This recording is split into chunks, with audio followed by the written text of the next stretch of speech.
You are Locked On Bulldogs, your daily podcast on the Georgia Bulldogs. Part of the Locked On Podcast Network. Your team every day.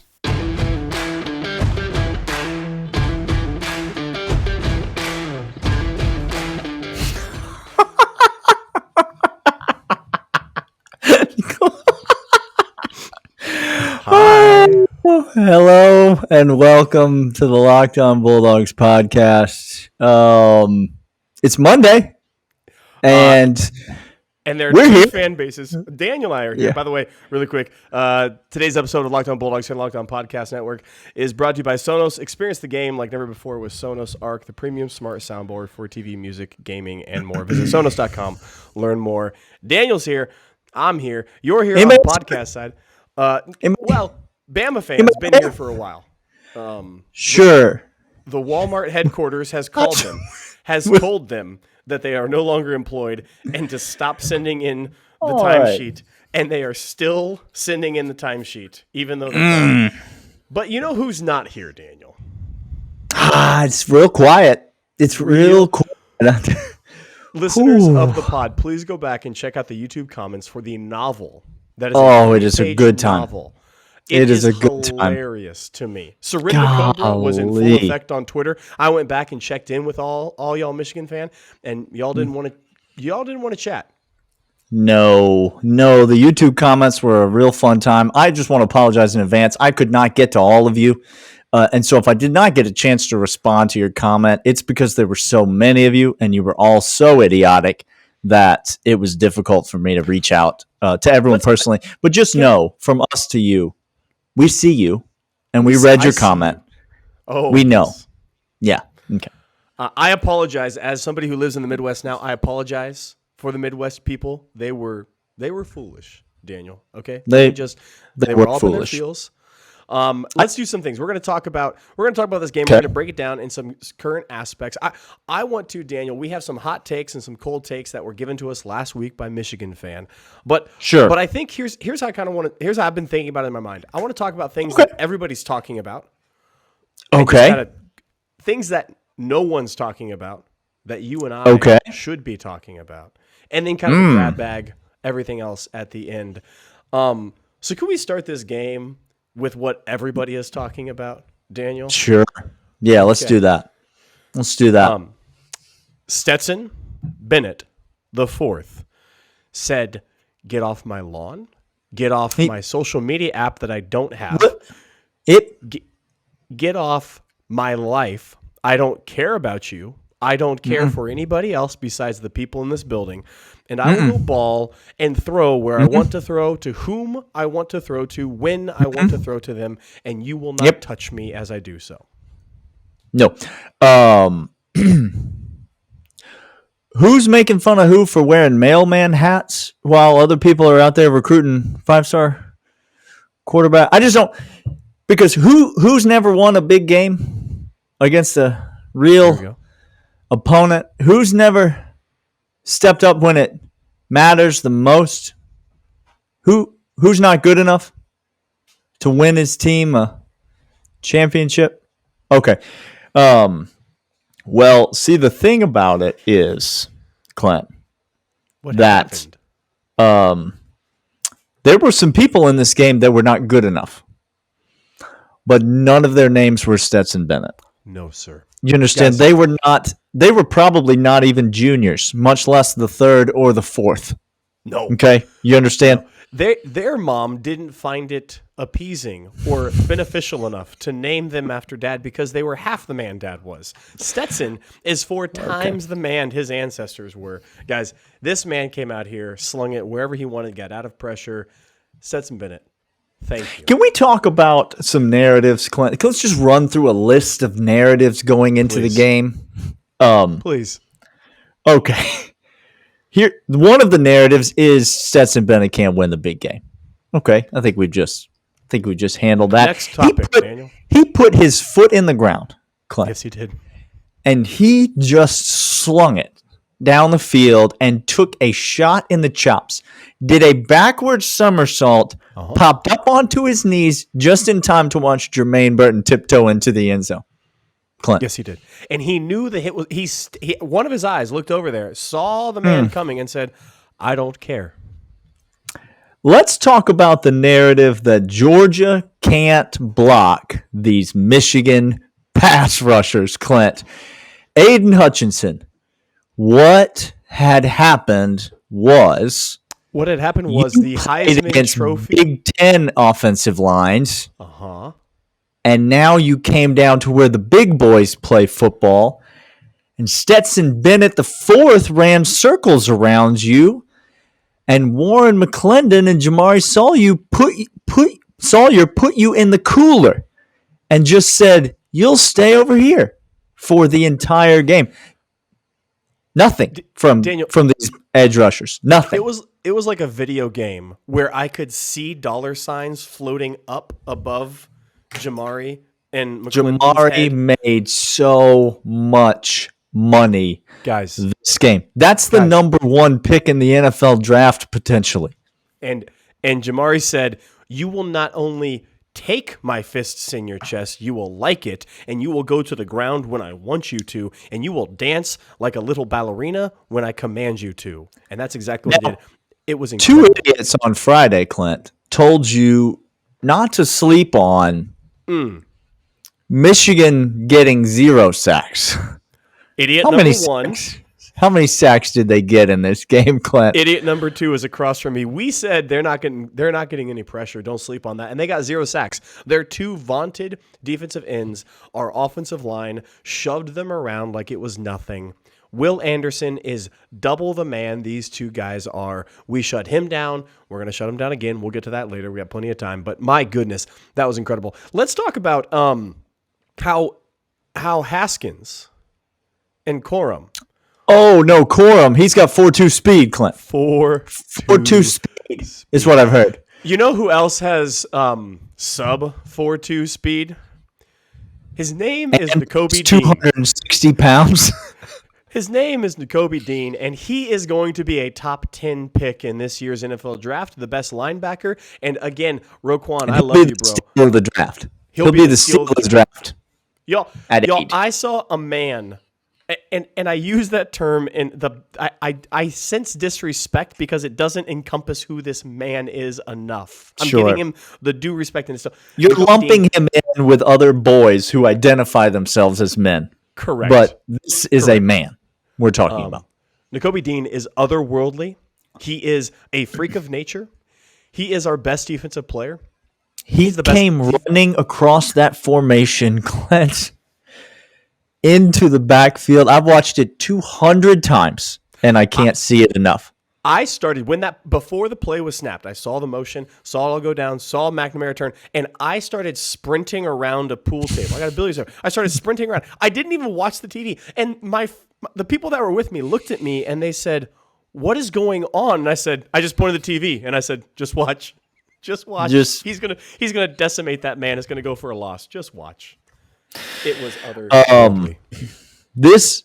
This Georgia defensive front is I was told that Georgia's never played a rushing attack like Michigan's. Georgia, in fact, hasn't played anybody, first of all. And they've never played a rushing attack like Michigan's. Michigan runs the ball on everybody. Wisconsin, Clint. Wisconsin. Okay. Well, see, what had happened was Michigan can't run the ball. And dear Lord, that poor kid cannot throw the ball. I'm sorry. Somebody, again, tell me that Michigan can throw it when they need to.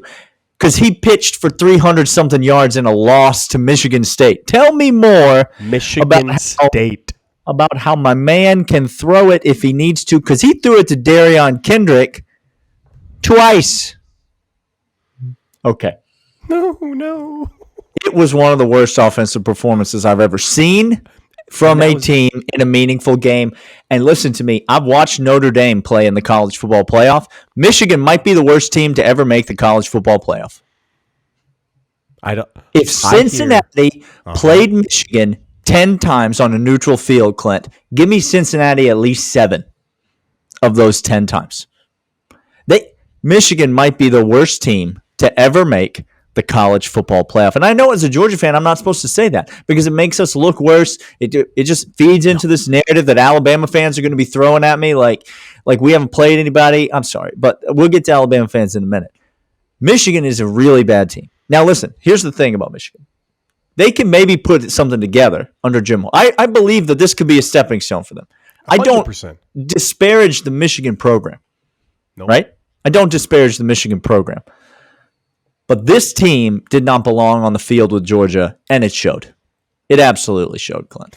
We were superior in every single phase of the game. We're going to come back, talk about a few more things that everybody's talking about, then get to things that nobody's talking about that Daniel and I noticed in this game and wrap up. But first, Daniel's going to let you know about Built Bar.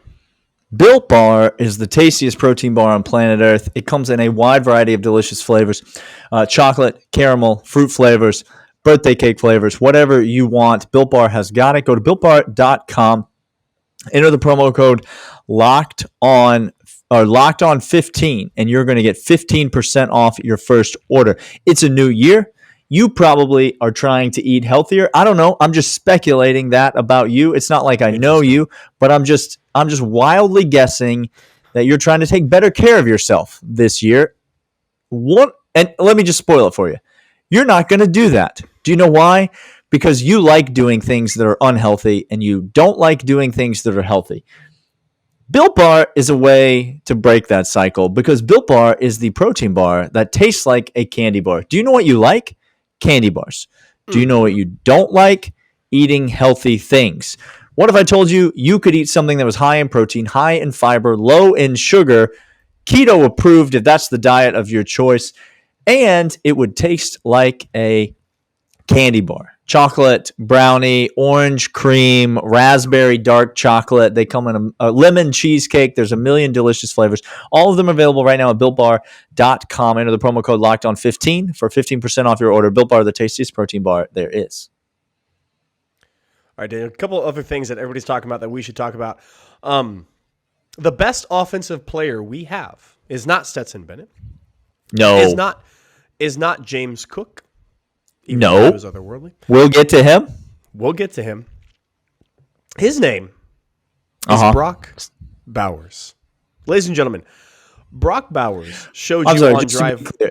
Just to be clear. You said the best offensive player we have, and by we, you mean America. I mean college football. Okay, thank you. So best offensive player we collectively have as a people. Guys, Brock Bowers showed at drive 1, and the reason he showed at drive 1, Daniel, wasn't the incredible catch that he made against the sideline that actually was a little overthrown, that he had to pirouette twist. Okay, I was trying to be kind. Pirouette twist mid-air, catch on his fingertips, bring in, and try to continue running. It was insane. It was incredible. It was every single thing you want. But Daniel, so everybody's going to talk about that. Everybody's going to talk about his incredible process. And maybe we're going to get to what people aren't talking about in a second, so let's just stick with this. Brock Bowers is the best weapon we've had in years, Daniel, in decades. When he caught that ball in the first quarter, by the way, did you watch the alternate broadcast and did you see Kirby jump when Brock Bowers went up and caught that ball? Kirby gave a little leap of faith, and Brock Bowers came down. When he caught that ball, I texted you, and I said something that I'm going to repeat on the podcast, and I'm sure everyone will hate it and say I'm overreacting, and everyone will say recency, whatever, nonsense. I don't care. The kid's just a freshman. He is a true freshman. He played high school football last year. He is and will be at graduation the best pass catcher that the University of Georgia has ever had on campus. Ever. I mean in terms of talent. I mean in terms of production. I mean in terms of value to the team. I don't care. Best pass catcher that Georgia will have ever had on campus at the time of Brock Bowers moving on to the NFL draft. He's unbelievable, Clint, all week. For 30 days, Michigan's defensive coordinator has been trying to draw up a game plan against who, Clint? Against who is the only person against Alabama that made any reasonable difference in the offensive scheme for Georgia? Some kid from wine country, Daniel. The only thing that the Michigan defensive coordinator has been thinking about is Brock Bowers. And on the opening drive of the game, Clint, Brock Bowers had 3 catches for 50 yards and a touchdown on the opening drive of the game when everyone was looking at him.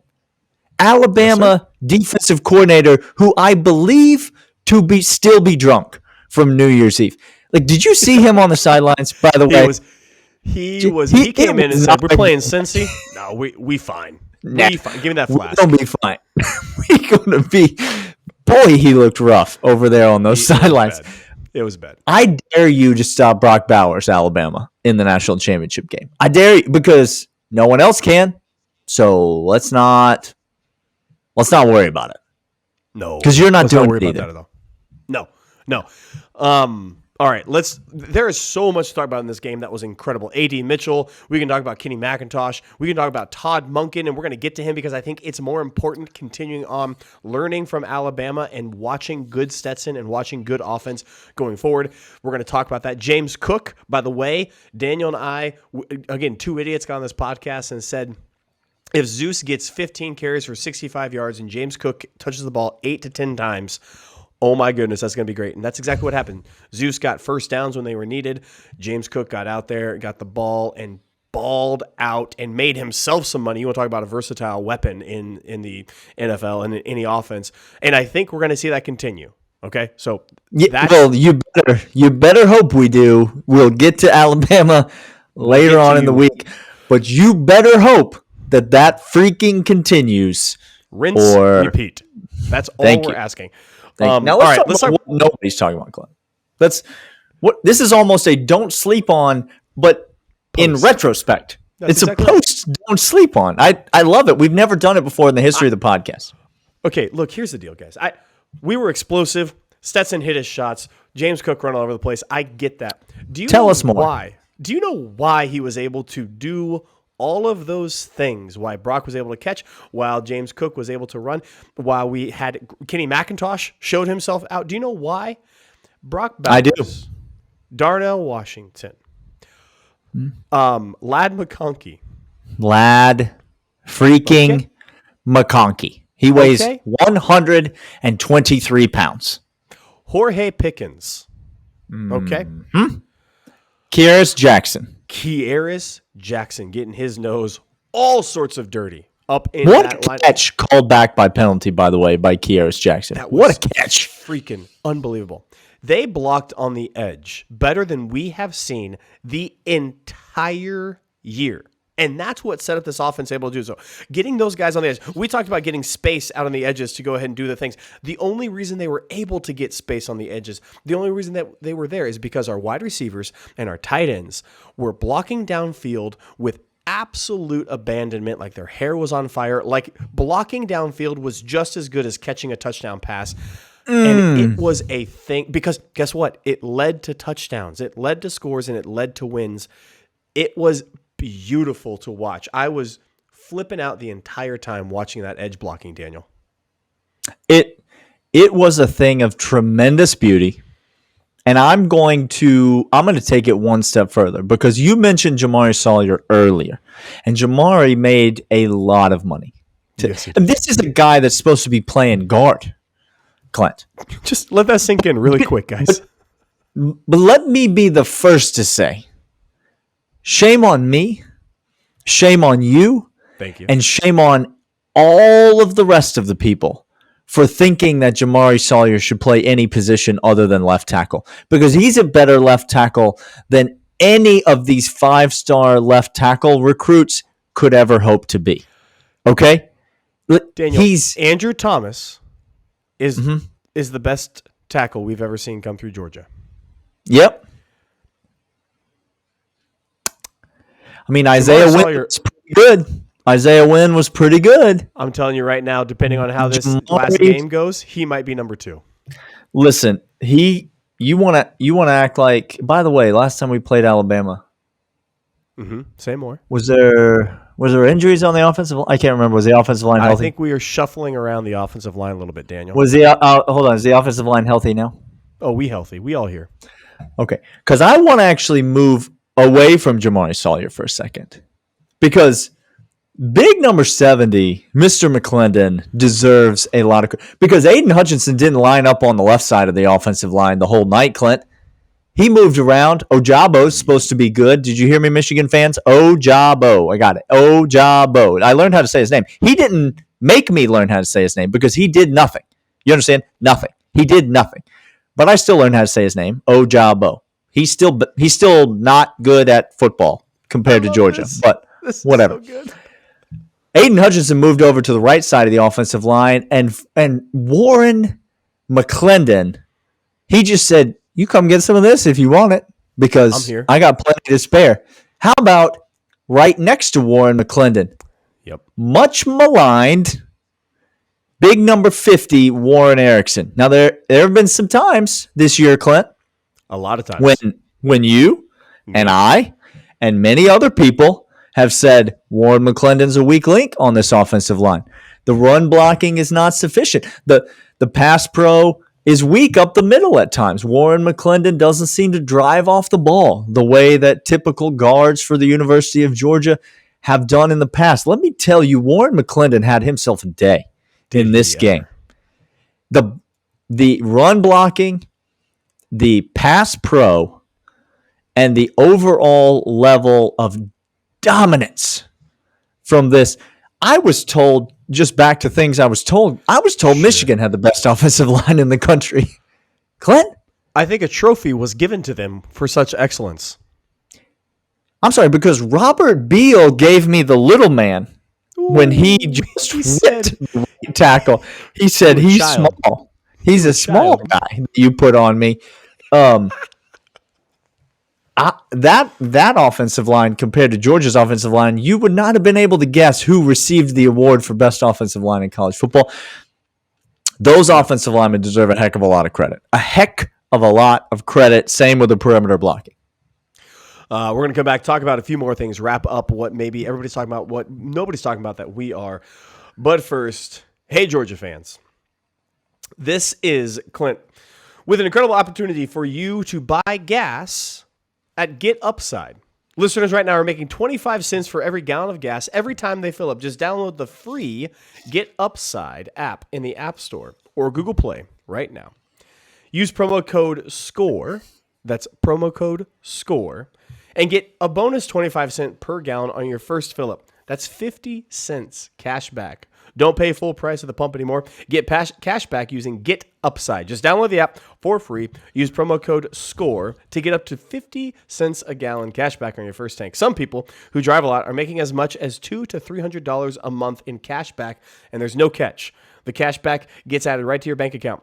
You can cash out anytime to your bank account, PayPal, or an e-gift card for Amazon and other brands. Just download free Get Upside app and use promo code SCORE to get up 50 cents per gallon cash back on your first tank. That's code SCORE. All right, Clint. There's so many narratives that were debunked in this game. We've talked about several of them. We've talked about some kind of under the radar stuff. We've talked about some very much on top of the radar stuff. Big picture takeaways from this game, though, Clint. Here, yes. Yes. Georgia's still very good. Do you understand? This is what I came away from this game. I know Michigan, not as good. Okay. And sorry, Michigan fan, but them the breaks. Like you didn't have the talent, you didn't have the skill, you didn't have the coaching as we did. But here's the thing that reminded me for most of the season who Georgia was. We pressured Cade McNamara, not a good quarterback, I get that, but an Outland Trophy winning offensive line. We pressured them 30 times this game. Okay? 30. There's a 3 and a 0. All the Dogs ate. Jalen Carter, by the way, went through a literal Like a drill that you set up with 3 guys against 1 trying to get to the quarterback. He went through that in real time. It only happens in practice. But he shed 1, 2, 3 to try to get a pressure, and he did so in exquisite effectiveness. It was scary. Trayvon Walker bagged a man. We didn't talk about Nakobe Dean had an unbelievable performance. Yes. But I think Trayvon Walker might have been the defensive player of the game. I know Darion Kendrick had 2 picks. I know Nakobe Dean had a million tackles and was everywhere. But the way Trayvon Walker played in this game is everything we've been wanting to see from Trayvon Walker. Everything. He was unbelievable in this game.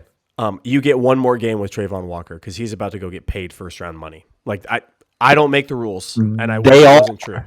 They all are. You understand what I'm saying? They all are. This game reminded me who we are.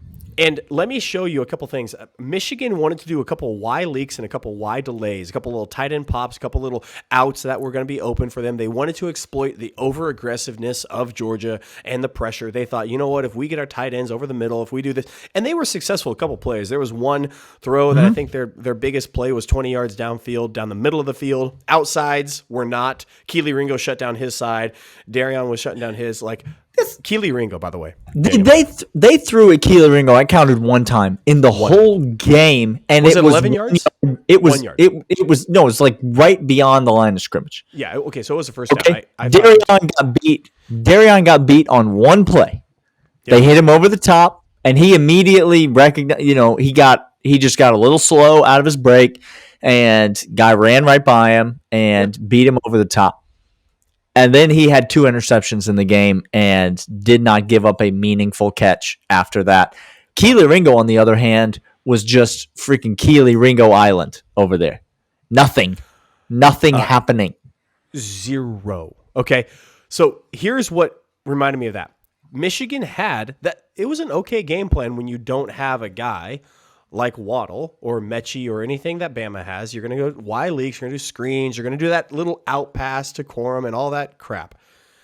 We not only took their best shot that they had, we demolished their best shot. They didn't have any opportunity to set up those Y leaks, those Y delays, the outside runs, the outside passes, the satellite screens, nothing, because we demoralized and absolutely suffocated them like an anaconda the entire time.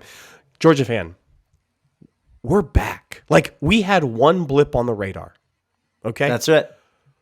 But this game reminded me, we can neutralize whatever it is you can throw at us. We can take it, and we can make it non-existent. And this game showed me that. On offense and on defense, it was exquisite. And here's the thing, Georgia fan. And we got a whole week's worth of shows. We got a show out on Monday, the day of the national championship game. I don't know what the heck we're going to do this weekend, Clint. I don't know what life looks like around a national championship game, but we'll figure it out. We'll get there together. We got a whole week's worth of shows. Okay. We're going to be talking about Alabama. We're going to be talking to Alabama. Alabama fans, how you doing? 1980. How you doing? 1980. Get it out of your system. Type it in the comments. Just type it right in the comments. Yes, sir. Now, here's what you have a week to decide, Georgia fan. You have 1 week. No. I'm explaining to you how life works. Okay? Thank you. You have 1 week to decide. That blip on the radar that we had, is it because we played Alabama? Or is it because it was a blip on the radar? Because if it was a blip on the radar, we have seen that Georgia is who Georgia is against everyone that they've played. And Michigan fans will be the first to tell you that they have not played anybody all year. And that, I assume, continues even to now. They have still not played anybody, according to Michigan fans. Is that who we are? And we just had a blip because we had a blip. Yep. You understand? Because of us. Because we did things that we shouldn't have done. Because we made mistakes that we should have corrected. Or did Georgia have a blip because they went up against a team that made us blip? You understand the difference? Is because of things that they did, things that they ran, things that they can do. That's the question you have to answer. Because if you answer it one way, you got to like your chances on Monday. Oh, yes. Because the odds of that blip coming back for a second time, pretty low. Not non-existent, but pretty low. But if it's the other answer to the question, then this game, Georgia, was fun, but it's not going to mean a whole lot come Monday. Nope. Because guess what? Cade McNamara, as much as you might want him to, ain't walking through that door on Monday night. They have a quarterback. Alabama has a quarterback, and he can play football. He is not a JV walk-on. Okay? No, sir. The just happy to be there, taking videos on their cell phones before the game, that sort of Michigan fake attitude, that's not going to be present on Monday night. That's not coming through the door. You're going to have to beat this Alabama team if you're going to beat them. Yep. And so, Georgia fans, that's what, let me know. Put it in the comments. Get down in there with the Alabama fans. Put it in the comments. Let me know, is the blip, was it us, or was the blip Alabama? Because that's going to determine everything into how the outcome of Monday night goes. Clint, it's going to be a wild week, man. We're here. We're here. Emotional roller coaster. You know what? Prepay for counseling sessions now. You're going to need them. Hey, he's Daniel. I'm Clint. This is Locked On Bulldogs here on the Locked On Podcast Network. Your team every day. We'll see you guys tomorrow. See ya.